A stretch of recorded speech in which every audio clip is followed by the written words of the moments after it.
Hello, I'm Queen Esther. Although my beauty has faded, my memories are as vivid as if it were yesterday. First, a little background about me. I am Hebrew, and my name is Hadassah, but my Persian name is Esther, which is derived from the Persian word for star. My parents died when I was very young, and I went to live with my cousin Mordecai. He was more like an uncle because he was so much older than me. Well, I guess he was more like a father. It was just the two of us. He had been exiled from Jerusalem with Jeconiah, the king of Judah. That was all done by Nebuchadnezzar, king of Babylon. We lived in the city of Susa, the capital of Persia. The king at the time was Ahasuerus, also known by his Greek name, Xerxes. I was blessed by God with a nice appearance. Mordecai would say that I was beautiful. There were times that I was not so sure if that was a blessing or a curse. I was taken to live with the other beautiful women at the king's palace. The man who was in charge of us was Haggai.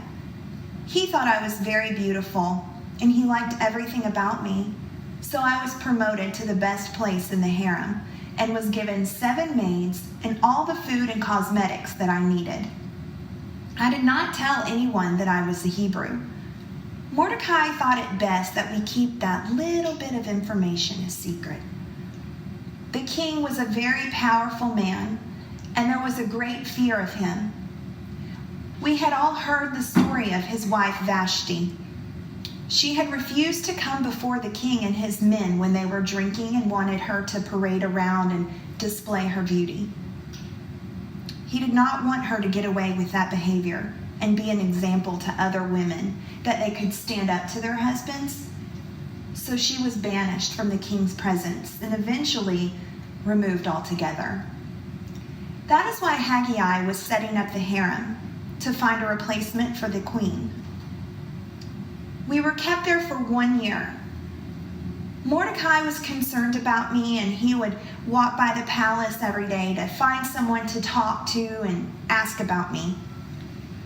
They spent 6 months putting oil of myrrh on us and 6 months with spices and cosmetics. At the end of the year, the women were taken in to meet the king. One day, it was my turn. King Xerxes was very pleased with me and said that he was ready to make his choice, and I was made the queen and given a crown to wear. It was all very surreal to me. I wondered how I got there and why I was chosen for this role. I would pray to God and hope that I was being put there for some greater purpose. I knew that Mordecai was also praying for me every day. We continued to keep our secret. So I did not tell the king or anyone in the palace that I was a Jew or that Mordecai was my relative. It didn't take long before things started getting exciting. Mordecai came to me secretly and told me that he overheard 2 of the king's officials talking near the gate to the palace. Mordecai spent time sitting near the palace gate every day. He would try to see me or get word to me or hear things about me. Well, these 2 men, they were plotting to kill the king because they were very angry with him about something. I reported to the king what I had heard, and he had his people investigate and find it to be true. And the 2 men were hanged on the gallows. Not long after that event, Haman came on the scene. Xerxes promoted him to a very high position, even over all the princes. He was given a place of great honor, and all the king's servants who worked near the gate were commanded by the king to bow down to him as he passed by. And everyone did, except Mordecai. He noticed that Mordecai was not bowing to him, and he did not like that one bit. When he asked the others why was Mordecai not bowing, they told him what Mordecai told them. He was a Jew, and he believed in the one true God. Because of his dedication and devotion to God, he could never bow down to a mere man.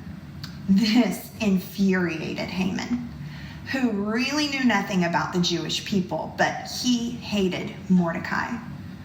So thus he hated all the Jewish people.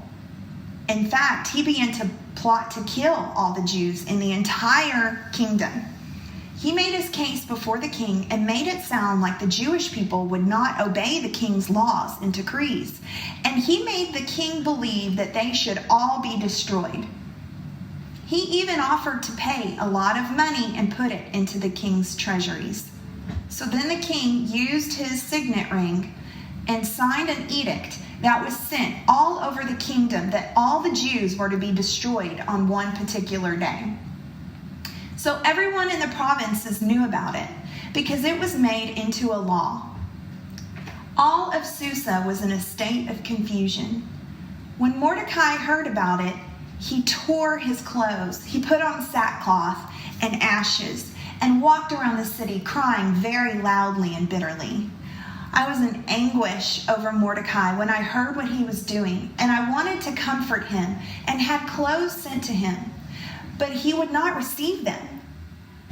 So I sent my attendant out to question him, and then I heard the whole story. Word came back to me that Mordecai wanted me to go before the king and plead for my people. Remember, the king had no idea who my people were. Here was my ordeal. You can't just walk in to see the king unless you are sent for. He had not sent for me for 30 days. When you approach the king, if he does not want to see you, you can be executed right there on the spot. Now, if he holds out the golden scepter to you, then you are spared. I explained this to Mordecai, but he reminded me that I am Jewish, and if the law is followed, I would be destroyed as well. But he also said something very profound. Who knows whether you have been given this position of royalty for such a time as this? It made me really stop, ponder, pray, and seek God for answers. At that moment, I would have given anything to know exactly what God wanted me to do. I knew that I could not do this alone. I wanted all of my people behind me, praying for me. And well, I called for a fast. I asked that no one eat or drink for 3 days. I decided that I would go before the king, and if I perish, I perish. I went and I stood in the court where he could see me. He did, and he summoned me to come up to him. He asked, "What is troubling you, and what is your request?" He promised me half of the kingdom if that is what I wanted. I said, "If it please the king, I would like you and Haman to come to a banquet that I have prepared." He seemed excited, and he called Haman, and they came, and at the banquet, he asked me again what I wanted. I asked if they would come to another banquet the next day, and I would bring up my request then. Haman left that day in a very good mood. But when he saw Mordecai, he was immediately downcast, because this Jew would not bow to him. He complained to his wife and his friends about him and talked about how good his life had been, how he was promoted to such a high position, and how he was the only other person invited to Queen Esther's banquet besides the king. He had achieved all this greatness, but all of that was not enough to take away his hatred for Mordecai. His wife and friends suggested that he build a gallows and have Mordecai hanged on them before the next night. That idea he liked. This is where things get very interesting. Xerxes could not sleep that night, so he asked that someone come to his room and read from the book of records. Now, that sounds pretty boring to me, so I guess he was trying to put himself to sleep by listening. But when they read the part about how Mordecai had reported hearing the plot on his life and the 2 men who were hanged, the king asked what had been done to honor Mordecai for this, and the servants said that nothing had been done for him.